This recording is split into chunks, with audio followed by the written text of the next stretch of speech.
السلام علیکم ورحمۃ اللہ وبرکاتہ۔ کیا حال ہے پیارے ساتھیوں؟ امید کرتی ہوں کہ آپ لوگ خیر و عافیت سے ہوں گے۔ اللہ تعالیٰ آپ کو ہنستا مسکراتا رکھے، اچھے حالوں میں رکھے، آمین۔ آج ہم آپ کے لیے لائے ہیں 21ویں سپارے سے ایک کہانی۔ 21ویں سپارے میں ایک سورت ہے جس کا نام ہے سورہ الروم، اور روم نام ہے ایک ملک کا۔ ایک بہت بڑا ملک تھا، اتنا بڑا کہ آج کل کے کوئی 30-35 ملک اس میں شامل ہو جائے۔ بہت بڑا، بہت ہی طاقتور، سپر پاور ملک تھا روم۔ اور اسی طرح اس کے ساتھ ایک اور ملک تھا جو کہ اور بڑی سپر پاور تھا، جس کا نام ہے فارس۔ فارس کو آج کل کہتے ہیں ایران۔ اور روم کی جگہ ہمارے پاس ہے ترکی ہے، شام ہے، اردن ہے، عراق ہے، فلسطین ہے۔ یہ سارے ممالک روم میں شامل ہوا کرتے تھے۔ اب چونکہ فارس اور روم ساتھ ساتھ تھے تو دونوں ہی سپر پاورز تھے، تو ان دونوں کے درمیان اکثر جنگیں ہوتی رہتی تھیں۔ تو اللہ تعالیٰ نے اسی روم کے نام پہ ایک سورت بھی رکھی ہے۔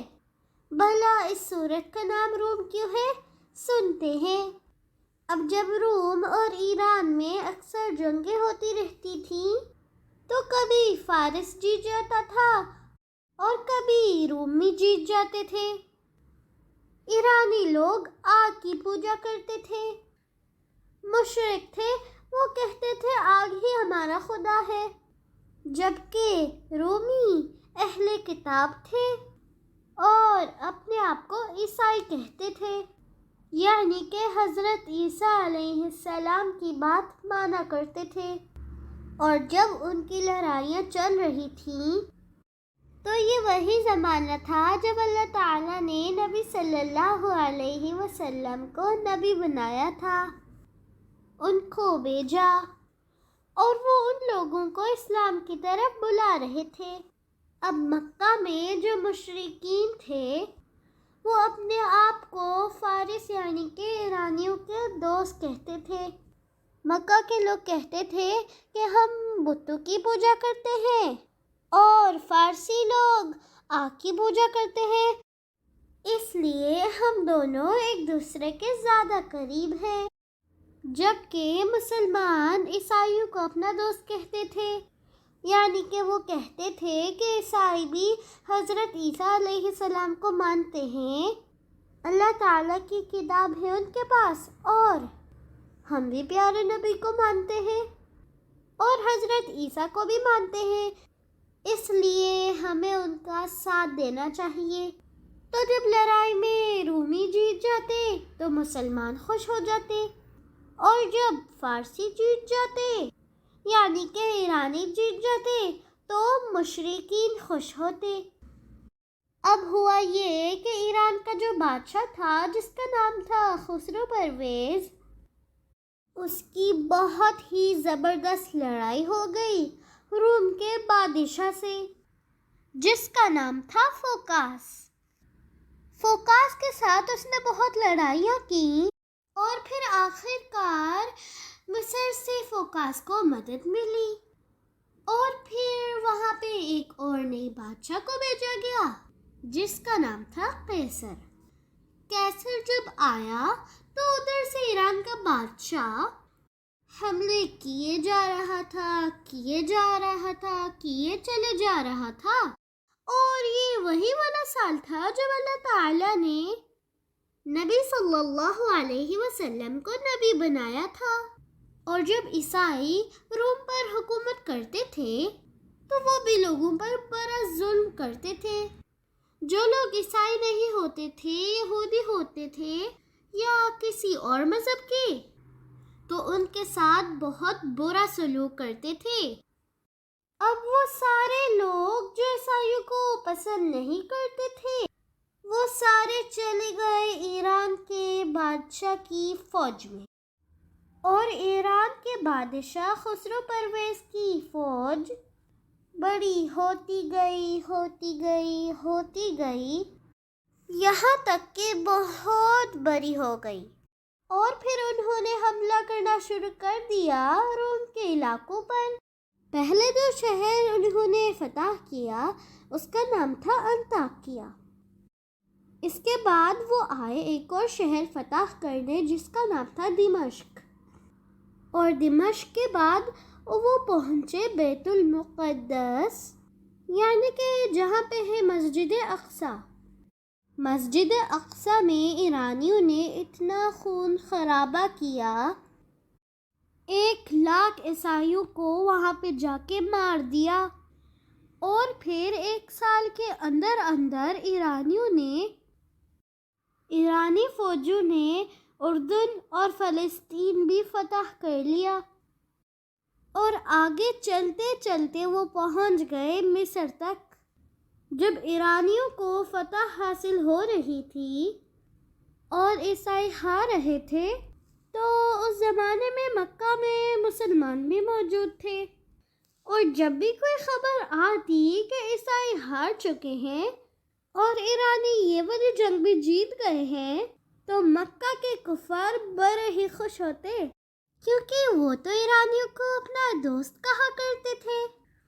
وہ مسلمانوں کو کہتے، دیکھا تمہارے نبی بھی غلط بات کرتے ہیں، اور جن نبی کو تم مانتے ہو، تم عیسیٰ کا نام لیتے ہو، ان کے لوگ بھی ہار رہے ہیں، ہم لوگ جیتیں گے، ہم لوگ بھی اور ایرانی لوگ بھی۔ اور تم لوگ جو کہتے ہو کہ اللہ ایک ہے اور ہمیں اس کی عبادت کرنی چاہیے، تم لوگ ہمیشہ ہارو گے۔ کفاری قریش کی یہ باتیں سن کر مسلمان بہت اداس ہوتے تھے۔ انہی دنوں میں اللہ تعالیٰ نے یہ نازل کی سورۃ الروم، جس کی پہلی آیت ہے الف لام میم غلبت الروم، یعنی کہ رومی ہار گئے، مگر اس کے کچھ چند سال بعد ہی وہ جیت جائیں گے اور سب کے اوپر ان کا غلبہ ہو جائے گا، اور اس کے ساتھ ساتھ مسلمان بھی جیتیں گے۔ کفار قریش نے جب یہ والی آیات سنی تو انہوں نے مسلمانوں کا بہت مذاق اڑایا اور کہا کہ رومی تو ہار ہی رہے ہیں، اور تم لوگ اتنے تھوڑے سے، تم لوگ تو رہ بھی نہیں سکو گے، ختم ہو جاؤ گے، اور باتیں کر رہے ہو فتح کی۔ اور اسی طرح رومی، ان کی تو حکومت ہی ختم ہو جائے گی، اور تم لوگ کہہ رہے ہو کہ یہ چند سال بعد بڑی شان و شوکت سے رہیں گے۔ ایک آدمی تھا کافر جس کا نام تھا ابی بن خلف، اس نے حضرت ابوبکر صدیق سے کہا کہ اگر 3 سال کے اندر رومی غالب آ گئے، جیسا کہ تم کہہ رہے ہو کہ تمہارے اللہ تعالیٰ نے یہ آیت نازل فرمائی ہے، تو 10 اونٹ میں دوں گا، ورنہ 10 اونٹ تمہیں دینے ہوں گے۔ اچھے ساتھیوں، شرط لگانا اللہ تعالیٰ نے منع فرمایا ہے، مگر یہ اس وقت کی بات ہے جب یہ بات بری نہیں تھی، اس وقت اس چیز کی اجازت تھی۔ حضرت ابوبکر صدیق نے یہ بات آ کر بتائی نبی صلی اللہ علیہ وسلم کو۔ نبی صلی اللہ علیہ وسلم نے کہا، اللہ تعالیٰ نے قرآن میں کہا ہے بضع سنین، چند سالوں بعد، اور بضع سنین کا عربی میں مطلب ہوتا ہے 10 سے کم۔ تو تم ابی بن خلف سے جا کے کہو کہ ہم 10 سال کی بات کرتے ہیں اور اونٹوں کی تعداد بڑھا کر 100 کر دو۔ چنانچہ حضرت ابوبکر صدیق نے ابی بن خلف سے پھر بات کی اور نئے سرے سے پھر شرط طے ہوئی۔ کہ 10 سال کے اندر فریقین میں سے جس کی بات غلط ثابت ہوئی وہ 100 اونٹ دے گا۔ اب ہوا یہ کہ نبی صلی اللہ علیہ وسلم نے ہجرت کی مدینہ کی طرف، اور اسی عرصے میں ہرقل جو کہ روم کا بادشاہ تھا خاموشی سے اپنی فوج لے کر ایران میں داخل ہو گیا اور پہنچ گیا ان کے دارالحکومت تک۔ وہاں پہ اس نے ایسا زبردست حملہ کیا کہ ایرانی اس کو سہ ہی نہیں سکے اور ہارتے چلے گئے، یعنی کہ اس پیشن گوئی کو 8 سال ہی ہوئے تھے اور دوبارہ سروں میں جیت گئے۔ اور اس کے ساتھ ہی ہوئی مسلمانوں کی جنگ بدر کفار کے ساتھ، جو کہ مسلمانوں نے جیت لی۔ یعنی کہ اللہ تعالیٰ نے جو 2 باتیں کہی تھی سورۃ الروم میں 8 سال پہلے کہ رومی بھی جیتیں گے اور مسلمانوں کو بھی فتح نصیب ہوگی، یہ دونوں باتیں پوری ہو گئیں 8 سال کے اندر اندر۔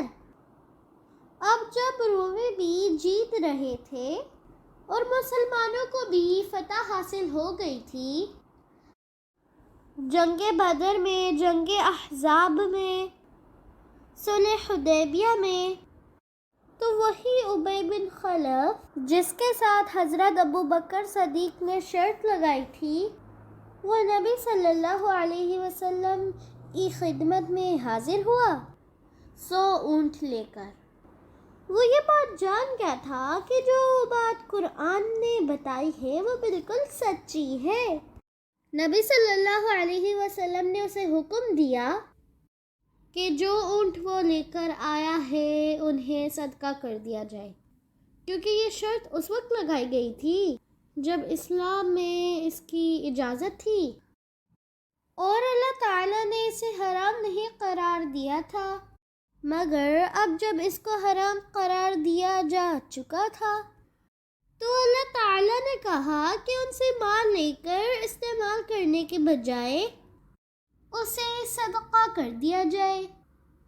یہ تھی ہماری آج کی کہانی۔ امید ہے کہ آپ کو پسند آئی ہوگی۔ پھر آئیں گے ایک اور نئی کہانی کے ساتھ انشاءاللہ تعالی۔ اللہ حافظ۔